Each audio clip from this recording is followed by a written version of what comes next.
Bien, bueno, entonces, pues prácticamente en la clase pasada vimos estas cosas que hemos comentado, que se encuentran en pantalla. Yo les invito a que ustedes puedan analizarlo después con más calma, sobre todo a quienes se incorporan en la clase del día de hoy.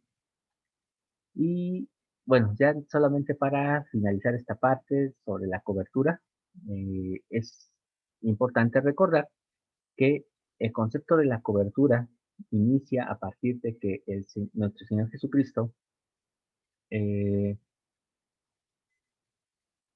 pues nos brinda de su gracia. Ahora, generalmente tenemos la tendencia a creer que esta gracia existe a partir del Nuevo Testamento, que antes de eso solamente era la ley, la ley, la ley, pero no es así. Nuestro Padre Celestial, desde que Adán y Eva cometieron la transgresión de comer del fruto del árbol prohibido, eh, se hicieron merecedores de ser expulsados del jardín de Edén, pero precisamente por la gracia es que no los desamparó, no los dejó solos. Ellos tenían sus hojas de higuera cubriendo su desnudez. Sin embargo, el Señor sabía que eso no era suficiente.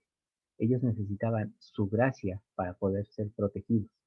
Y entonces se realiza el primer gran sacrificio, que con la muerte de ese cordero que se mata en esa ocasión, hace una túnica de pieles para sus hijos, para Adán y Eva, y entonces los viste y ahora sí los manda al mundo triste y desolado para que ellos puedan seguir creciendo como seres mortales. Entonces, ya de entrada, el sacrificio de animales se convierte en un símbolo de la cobertura, de cómo los seres humanos recibirían la gracia del Señor. Es un símbolo que pertenece al orden de Melquisedec. Es un símbolo que Dios mismo efectuó para cubrir a sus hijos, Adán y Eva. Y esto es apenas el inicio de esa gracia. Entonces, en el Antiguo Testamento existe la gracia y toda la historia de Israel es una manifestación de la gracia del Señor. El Nuevo Testamento lo que hace es simplemente resaltarla y mostrarnos que el gran sacrificio que señalaba todo esto era el sacrificio del Mesías, que vendría para sufrir y ayudarnos a nosotros para, es decir, darnos cobertura, permitir que nosotros podamos tener esa gracia y la puerta abierta hacia el lugar santísimo.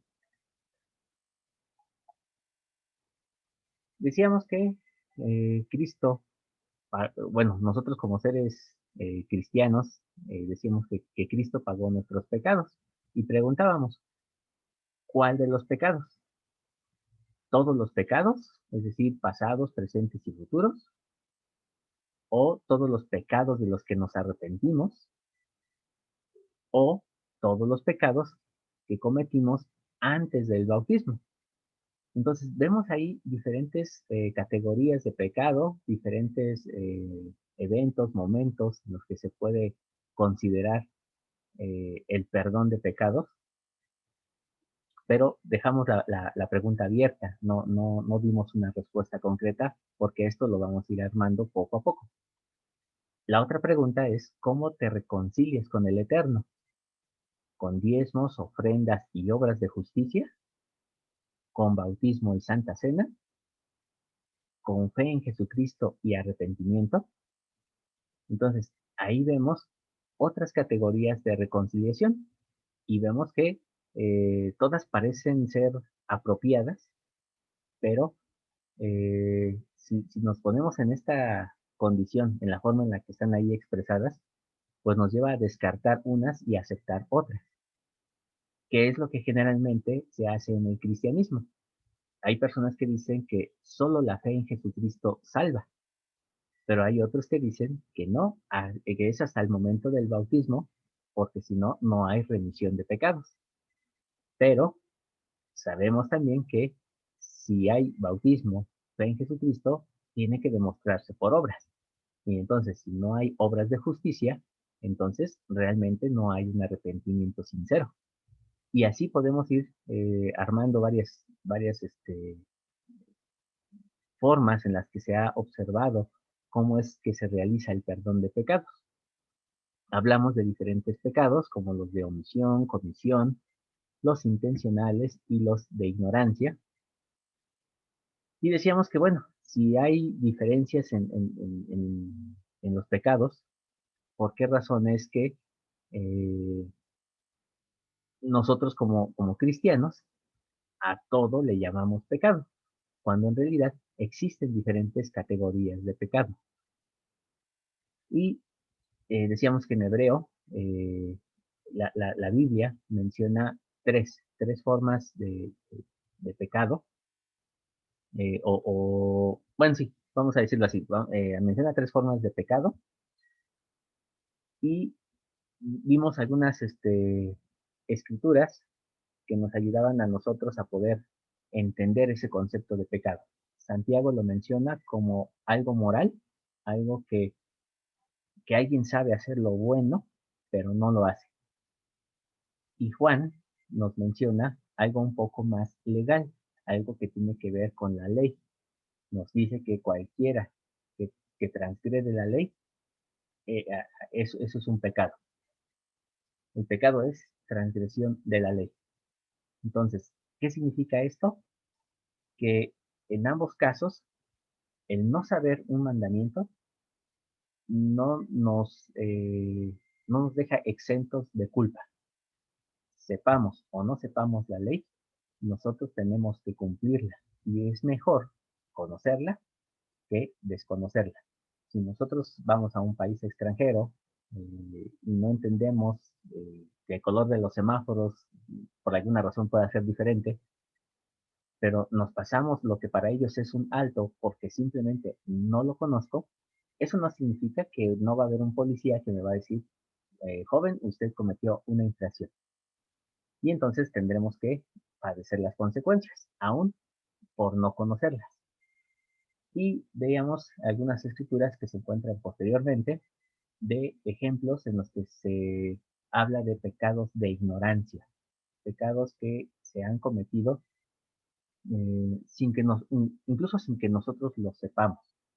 Veamos que cada uno de nosotros, eh, de forma individual, a lo largo de este día, hemos cometido pecados y no sabemos que lo hemos hecho, porque no nos dimos cuenta, porque estábamos pensando en otras cosas, tal vez porque algunas situaciones nos colocaron en un momento de hacer un pecado y darle importancia a otra cosa. ¿Qué quiero decir con esto? Por ejemplo, cuando nos enojamos, podemos llegar a insultar o a hablar de otra persona a causa del enojo, pero lo importante en ese momento es el enojo y no nos dimos cuenta de que hemos pecado al hablar de otra persona o al insultar a otra persona. Entonces, eso nos coloca en una situación de pecado sin que nosotros nos hayamos dado cuenta. Pero, repito, esto no nos deja sin culpa. Todo esto que hemos estado mencionando es porque en Hebreos capítulo 9, versículo 7, el autor nos muestra que el día de Yom HaKippurim, que es el nombre correcto de esta festividad, es por pecados de ignorancia, no es por todos los pecados. Entonces, cuando hablamos de Yom Kippur o de Yom HaKippurim, nos estamos refiriendo a aquellos pecados que hemos cometido y que no nos dimos cuenta, que tal vez nos dimos cuenta después, pero ya era un poco tarde para poder arrepentirnos. Y entonces se brinda un medio para que nosotros podamos escapar del castigo correspondiente a este tipo de pecados. Y entonces es cuando se ofrecen o se dan diferentes formas de expiar esos pecados. Y es a través de las diferentes ceremonias que se encuentran en, eh, bueno, que podemos encontrar en el libro del Levítico. Pero cuando nos referimos a Cristo, y aquí es donde viene lo complejo de este tema, y preguntamos, ¿con qué pagó nuestros pecados? Generalmente, toda la cristiandad siempre responde con su sangre. Cristo pagó nuestros pecados con su sangre. Si es así, entonces nos lleva a una segunda pregunta. ¿Dios acepta sacrificios humanos? Y entonces, si nuestra respuesta es sí, nos lleva a otro tipo de preguntas. Si la respuesta es no, entonces viene otro tipo de preguntas. Ambas se resuelven cuando vemos este punto. ¿Es obligatorio el derramamiento de sangre para hacer expiación? Y entonces voy a pedir que por favor me ayuden con estas dos escrituras, Hebreos 9:22, Levítico 17, del 10 al 11, para ver si realmente es requisito obligatorio la sangre. Es decir, que sin sangre pueda existir una posibilidad de expiación. Y por favor, quien tenga Hebreos 9:22, si puede ayudarme a leerlo, por favor. Sí, yo lo tengo. Adelante, John. Y generalmente hablando, según la ley, todo se purifica con sangre. Sin derramamiento de sangre no hay perdón tampoco. Muy bien. Muchas gracias. Entonces, de acuerdo a lo que dice Hebreos, ¿con qué se hace expiación o purificación? Con el derramamiento de sangre. Muy bien. Así es, entonces con derramamiento de sangre. Ahora, quien tenga Levítico, por favor, ayúdenme a leerlo. Levítico 17, del 10 al 11. Yo. Por favor, Adriana. Y cualquier hombre, sí, y cualquier hombre de la casa de Israel o de los extranjeros que peregrinan entre ellos que coma sangre alguna, yo pondré mi rostro contra esa persona que coma sangre y la talaré de entre su pueblo, porque la vida de la carne en la sangre está, y yo os la he dado para hacer expiación sobre el altar por vuestras almas, por lo cual la misma sangre hará expiación por el alma. Muy bien, muchas gracias. Entonces, ¿con qué se hace expiación?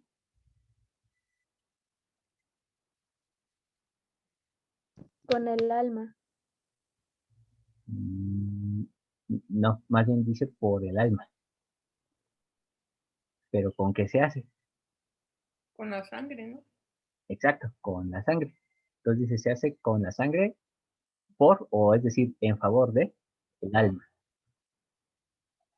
Y entonces, la gran pregunta que tenemos aquí ¿es obligatorio el derramamiento de sangre para hacer expiación? ¿Ustedes qué dicen? Pues sí. Sí. ¿Ok? Todo apunta a que así es. Y esto es algo que es muy importante. Ahora, solamente, nada más como paréntesis, brevario cultural. eh, ¿Por qué no debemos comer sangre?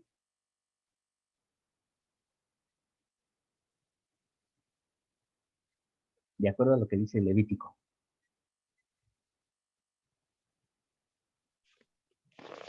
No comemos sangre porque dice en la escritura que la sangre viene la vida y el Señor ya dio su sangre, entonces por eso es que dice que cualquiera que come sangre pondrá su cara contra él, ¿no? Así es. Entonces, Pues esos son los testigos de Jehová, no los que no beben sangre. Mi eh, transfusión. ajá, aquí es bien importante esta parte, porque cuando el Señor da este mandamiento es por alimento, como comida, ya que en la época del Antiguo Testamento, las ceremonias a los dioses incluían el beber la sangre del animal. Ahora, si recordamos, o quienes han estudiado el libro de Moisés en la Perla de Gran Precio, o el libro de Enoc, que es un libro apócrifo, ustedes van a darse cuenta de que una de las causas por las que vino el diluvio es porque los vigilantes, los gigantes de la tierra, lo que hacían era matar por diversión, tanto a hombres, es decir, hombres y mujeres, como a animales. Y como símbolo de su triunfo era beber la sangre. Esto era algo que era una práctica común entre los que debían de haber sido los cuidadores de esta tierra, llegaron a ser los asesinos de esta tierra. Entonces, el derramamiento de sangre, esa violencia, es la que el Señor demandó de sus manos y la tierra dijo, no más. Y entonces vino el diluvio. Entonces, por esa razón es que el Señor ratifica este mandamiento de no consumir la carne, perdón, la sangre, porque en ella está la vida de los seres humanos y de las bestias, ¿no? ¿Lo Entonces, ratifica en Doctrina y Convenios, Juan? no hay un mandamiento expreso así tal cual.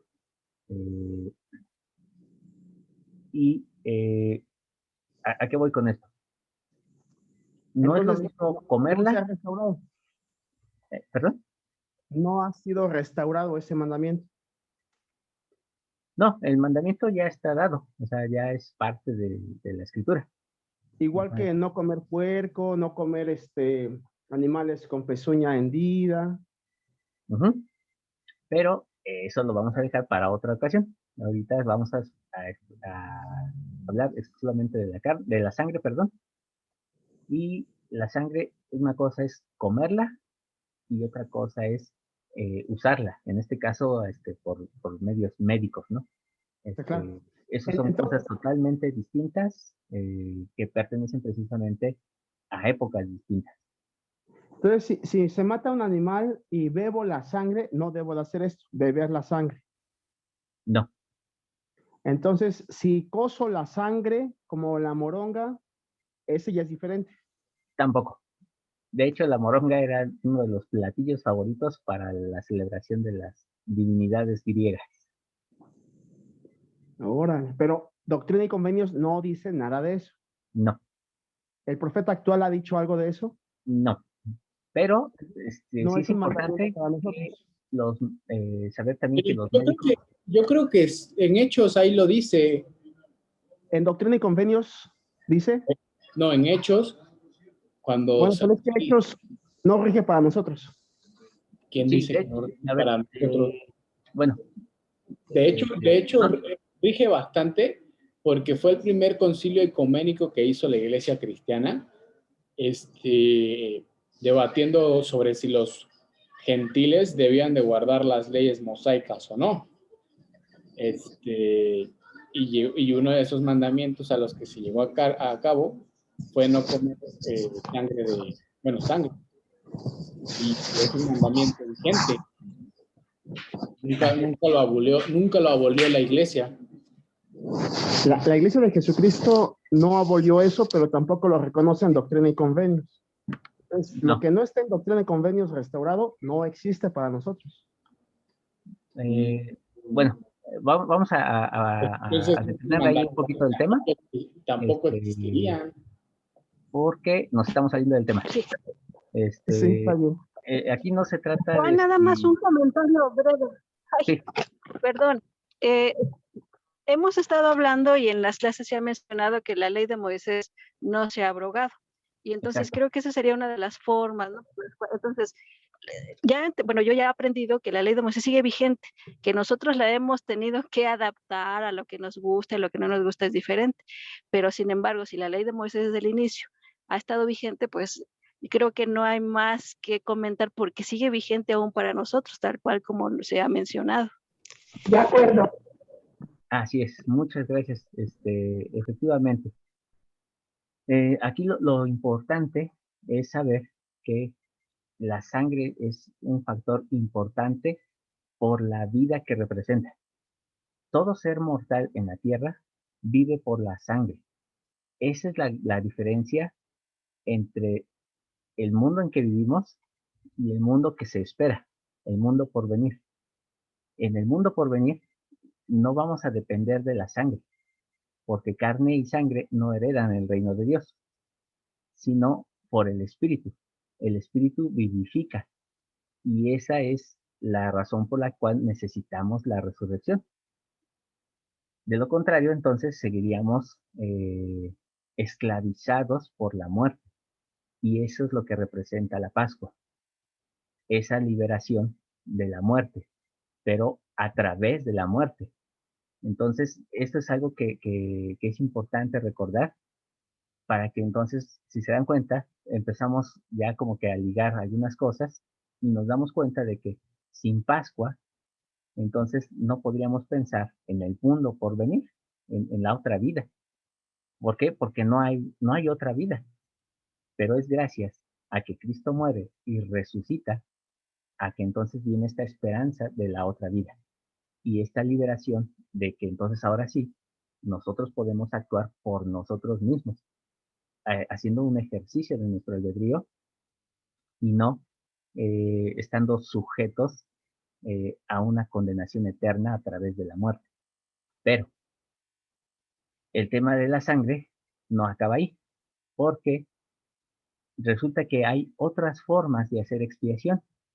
Y uno diría, a ver, acabamos de hablar que la sangre es necesaria o es obligatoria para hacer expiación. Y entonces, ¿qué ocurre? Que encontramos en el libro de Levítico y en otros textos que pertenecen al orden de Aarón, otras formas de expiar. Y entonces encontramos expiación por harina, expiación por incienso, expiación por oro y expiación por oración intercesora. Y entonces la gran pregunta es, ¿y la sangre? ¿Dónde quedó la sangre? Bueno, eh, mm, como no nos va a dar tiempo de analizar cada uno de estos ejemplos, solamente voy a hacer una mención breve de que cada elemento que se menciona tiene una razón. En el caso, por ejemplo, de la expiación por harina, y ojo, esto lo encontramos en Levítico capítulo 5. En este capítulo, el Señor habla acerca de los pecados que cometemos por error, en ignorancia. Y entonces habla de que si una persona no puede presentar una ofrenda como, como lo requiere la ley la ley levítica, entonces puede hacerlo con un sustituto a causa de eh, algún problema económico. Y entonces, si no puede presentar el becerro, entonces puede llevar unas palomas. Pero si es tan pobre, tan pobre que ni siquiera puede llevar las palomas, entonces tiene que llevar harina.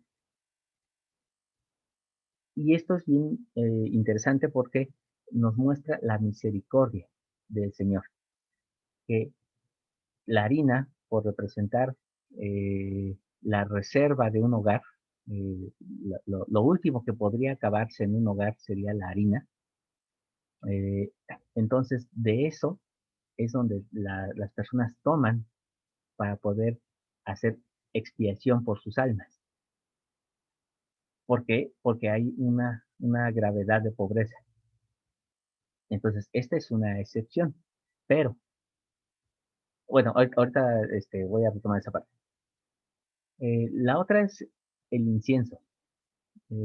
Esto se encuentra en Números 16 y ocurre después del problema que hubo con Coré. Coré, como recordamos, eh, llevó a cabo una rebelión en contra de Moisés y de Aarón, incitó al pueblo Y posteriormente de eso, el pueblo se rebela y entonces Coré y sus allegados son tragados por la tierra y después el fuego empieza a consumir a las personas que se habían levantado en contra de Moisés a causa de la muerte de Coré. De tal forma que entonces el Señor le dice a Moisés, apártate porque voy a destruir todo este pueblo. Y entonces le dice a Aarón que vaya al tabernáculo, que tome del altar las brasas ardiendo y ponga incienso y que haga expiación por el pueblo. Y entonces el incienso lo que hace es, recordemos que el incienso es una representación de olor grato, de recordarle las bondades de las cosas que han ocurrido tanto en el cielo como en la tierra a nuestro Padre Celestial. Y entonces, cuando ofrece el incienso, es olor grato a Jehová. Y entonces la plaga que estaba atacando al pueblo es apaciguada. Y por esa forma es que ellos reciben expiación. La otra es la expiación por oro.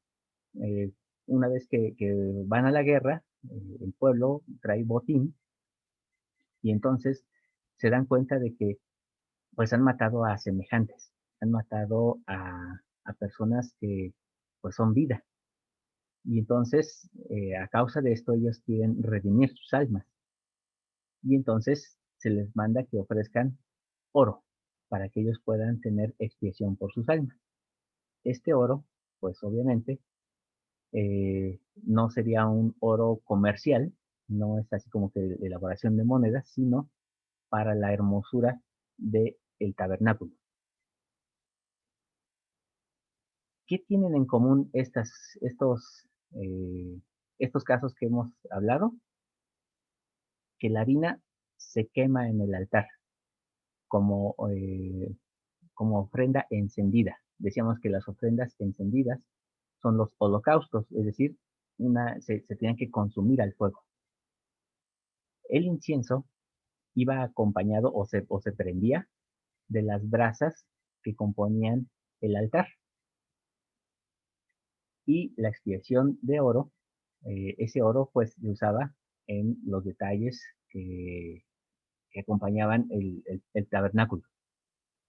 Entonces, si ustedes se dan cuenta, todo está ligado a el tabernáculo y el altar, en el cual se derramaba la sangre. Al final de cuentas, el sacerdote, al final del día, tenía que hacer una expiación a favor de todo el pueblo. Eso lo hacía diario, era una ofrenda diaria. Tenía que matar un becerro a favor del pueblo por aquellos que tal vez no pudieron presentar una ofrenda, por aquellos que tal vez omitieron algún pecado durante ese día. Y entonces esa sangre se derramaba a favor de aquellos, por lo cual queda cubierto, es decir, hay cobertura en este tipo de ofrendas. En el caso de Deuteronomio, Deuteronomio es el recordatorio de algo que había sucedido. Esto ocurrió en Éxodo, cuando el Señor le manda a Moisés subir al monte Sinaí. El pueblo ve que Moisés tarda, crean el becerro de oro, y entonces cuando Moisés baja, quiebra las tablas del convenio, y entonces el Señor le dice, voy a destruir a esta nación, y de ti, es decir, de Moisés, sacaré simiente para hacer un nuevo pueblo. Y es cuando entonces Moisés ora, intercede por el pueblo. Y esta oración intercesora apacigua la ira de Dios y le dice, no sacaste a este pueblo para matarlo. ¿En dónde va a quedar tu nombre, tu honra? Y entonces intercede a favor del pueblo Y de esta manera es como entonces logra salvar al pueblo, logra expiar este pecado gravísimo que habían cometido. ¿Qué ocurre? Esta oración es una sombra de lo que hizo nuestro Señor Jesucristo en Getsemaní, donde Él toma sobre sí todos los sufrimientos de la humanidad, pero recordemos que Getsemaní solamente fue el principio. La consumación vino hasta el momento en que Él es clavado en la cruz y muere. Y entonces, toda esta oración que comienza en Getsemaní y acaba en la muerte, prácticamente lo notamos cuando Él dice, perdónalos porque no saben lo que hacen. Y entonces Él intercede ante el Padre para que la ira del Padre no caiga sobre aquellos que estaban cometiendo el error. Entonces, aquí es donde notamos cómo la oración tiene un efecto intercesor. Y entonces, esta oración intercesora nos ayuda a resolver la cuestión número 2 que tenemos en pantalla. ¿Dios acepta sacrificios humanos? La respuesta es sí, pero no como los sacrificios que encontramos entre los aztecas o entre los adoradores de Baal, sino acepta sacrificios humanos bajo ciertas condiciones, las cuales necesitamos analizar.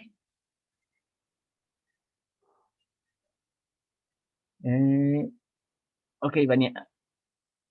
A ver, adelante, dime no sé si es pregunta.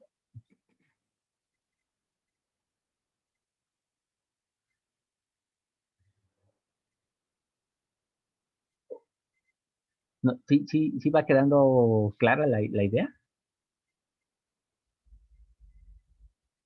No, de hecho todavía falta explicar algunas cositas más, para que podamos entender por qué sí acepta sacrificios humanos, y todavía nos falta responder la primera pregunta, que si realmente Cristo pagó con su sangre nuestros pecados. Entonces, así que todavía denme un poquito de tiempo para que podamos ir armando todo esto. Ahorita por lo pronto podemos decir que entonces Dios sí acepta sacrificios humanos.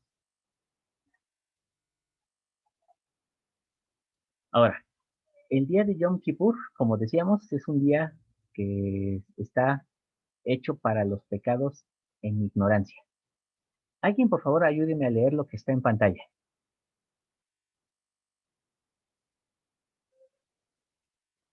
Sin miedo al éxito. ¿Puedo? ¿Sí? Yom HaKippurim no cubre pecados entre prójimos, pecados de rebeldía, han de ser cortados, caret, muerte. Ejemplos: romper ayuno de Yom Kippur, impureza ritual, negarse a la circuncisión, adulterio e impureza sexual, asesinato, blasfemia.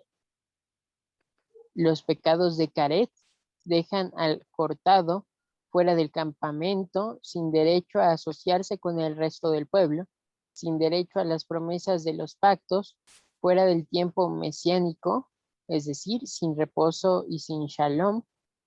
No hay propiciación en la Torá para expiar los pecados pesha, ni para israelita, ni para extranjero. Números 15, 29 al 31. Y no hay sacrificio para ofensas voluntarias, para el hombre natural. Por eso, la paga del pecado es muerte, se menciona en Romanos 6:23, no por tribunal humano, sino por el divino, el acta de decreto que dice que el alma que pecare, esa morirá. Ezequiel y Hebreos 10:28. Ok, muchas gracias, Uriel. Ok, entonces esto es base, es así de ley que necesitemos conocerlo. Yom Kippur no cubre los pecados de Karet, es decir, los pecados de muerte, aquellos en los cuales las personas eran cortados del campamento. Y estos pecados Karet son pecados de rebeldía. ¿Recuerdan la escritura de Rey Benjamín? ¿Qué dice acerca del hombre natural?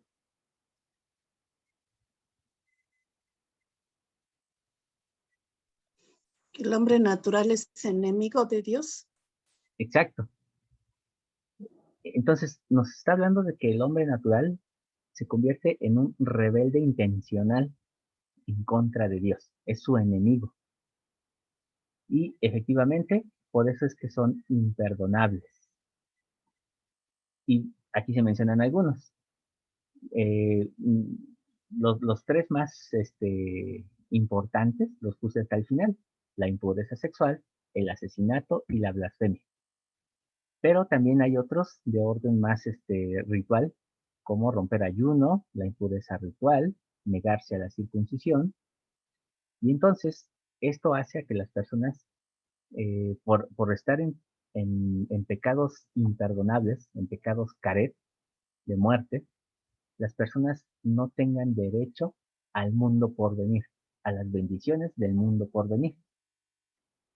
Y entonces, no hay sacrificio en la ley de Moisés que pueda redimirlos o expiar sus pecados. El que es expulsado es expulsado. Ahora, generalmente hablamos de la pena de muerte, alguna vez lo mencionamos en el caso, por ejemplo, del día de reposo, que vimos un ejemplo en el que la persona era apedreada hasta morir. Pero, por medio de las escrituras, nos damos cuenta de que la pena de muerte no era algo que ejecutaban los judíos nada más por capricho, sino que se hacía por un tribunal divino. Tenía que venir por voluntad divina, no por voluntad humana. Y perdón, aquí se me olvidó agregar los versículos de Ezequiel.